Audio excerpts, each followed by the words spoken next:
Thank you very much, Mr. President. Ladies and gentlemen, good evening. Assalamu alaikum. Lovely to see you all here tonight. We are having a very entertaining night, are we not, with some very interesting things being said from the other side of the house tonight. Let me begin by saying, as a Muslim, as a representative of Islam, I would consider myself an ambassador for Islam, a believer in Islam, a follower of Islam and its Prophet. So, in that capacity, let me begin by apologizing to Anne-Marie for the Bali bombings. I apologize for the role of my religion and me and my people, for the killing of Theo van Gogh, for 7/7. Yes, that was all of us. That was Islam, that was Muslims, that was the Quran. I mean, astonishing claims to make in the very first speech tonight, on a day like today, where the Conservative Prime Minister of the United Kingdom is having to come out and point out that these kind of views are anathema. And I believe you're trying to stand for the Labour Party to become an MP in Brighton. If you do, and you make these comments, I'm guessing you'll have the whip withdrawn from you, but then again, UKIP's on the rise, they'll take you, the BNP, they might have something to say about your views. What Mehdi Hasan always says. By the way, just on a factual point, since we heard a lot about the second speaker, about how backward we Muslims all are, on a factual point, you said that Islam was born in Saudi Arabia. Islam was born in 610 AD. Saudi Arabia was born in 1932 AD. So you were only 1,322 years off. Not bad? Not bad start there. Talking of maths, by the way, a man named Al-Khawarizmi was one of the greatest mathematicians of all time, a Muslim, worked in the golden age of Islam.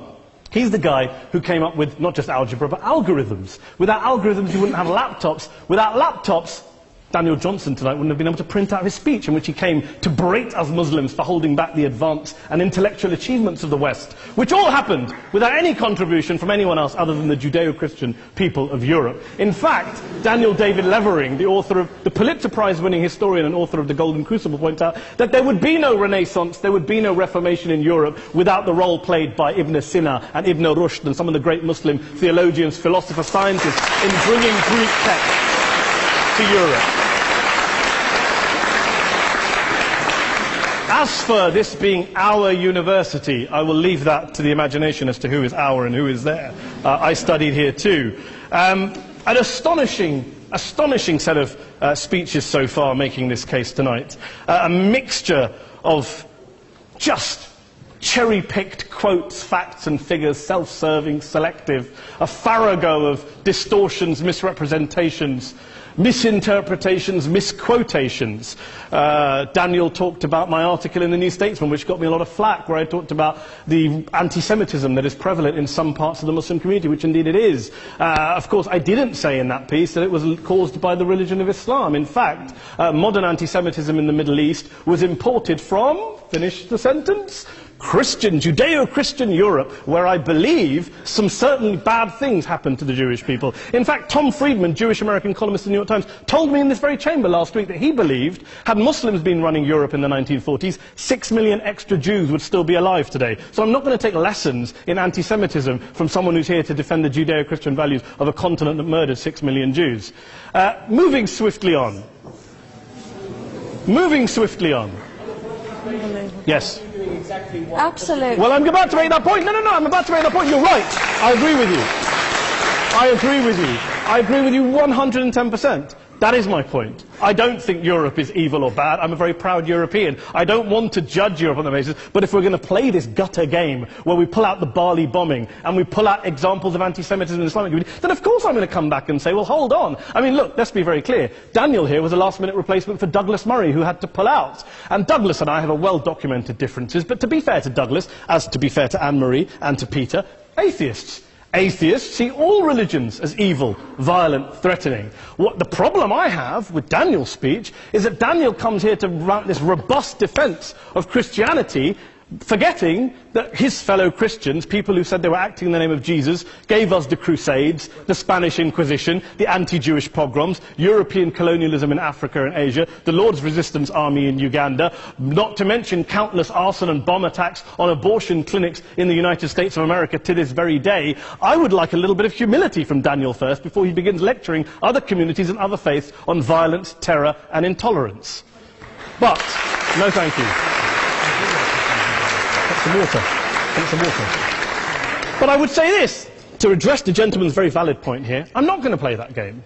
I don't actually believe that Christianity is a religion of violence and hate because of what the LRA does in Uganda or what Crusaders did to Jews and Muslims in Jerusalem when they took back the city in the 12th or 13th or whatever century it was.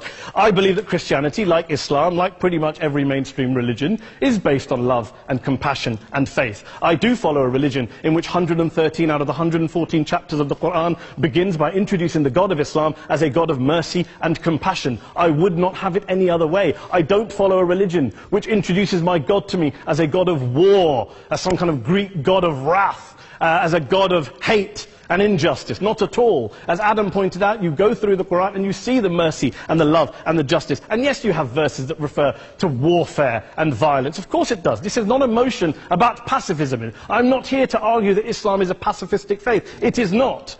Islam allows military action, violence in certain limited contexts. And yes, a minority of Muslims do take it out of that context. But is it religious? We talked about Woolwich. Daniel and Anne-Marie have suggested that it's definitely religion that's behind all of this. Well, actually, what I find so amusing tonight is we're having a debate about Islam. And the opposition tonight have come forward. We have a graduate in law, a graduate in modern history, a graduate in chemistry.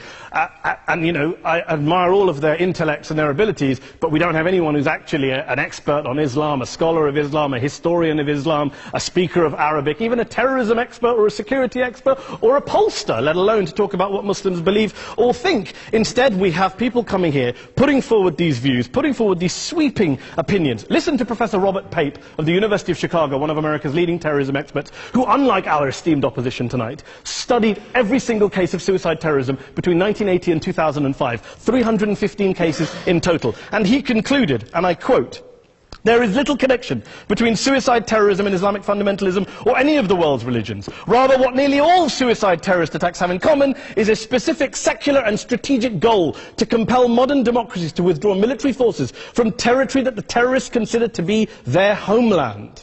And the irony is, when we talk about terrorism, the irony is that the opposition and the Muslim terrorists, the Al-Qaeda types, actually have one thing in common. Because they both believe that Islam is a warlike, violent religion. They both agree on that. They have everything in common. Osama bin Laden would be nodding along to everything he's heard tonight from the opposition side. He agrees with them. The problem is that mainstream Muslims don't. The majority of Muslims around the world don't.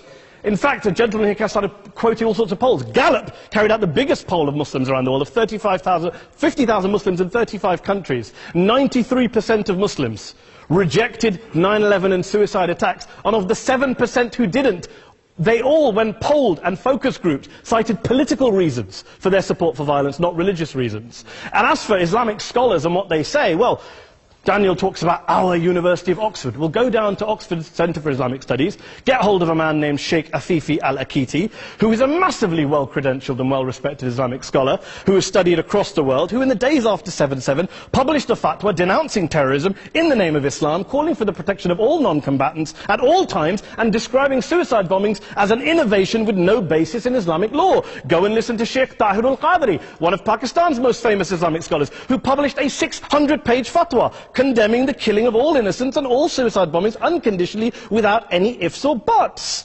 There's nothing new here. This is mainstream Islam, mainstream scholarship, which has said this for years. You don't go out and kill people willy-nilly in the high street or anywhere else, on a bus or a mall, based on verses of the Quran that you cherry-pick without any context, any understanding, any interpretation, or any commentary. Point of information. Please.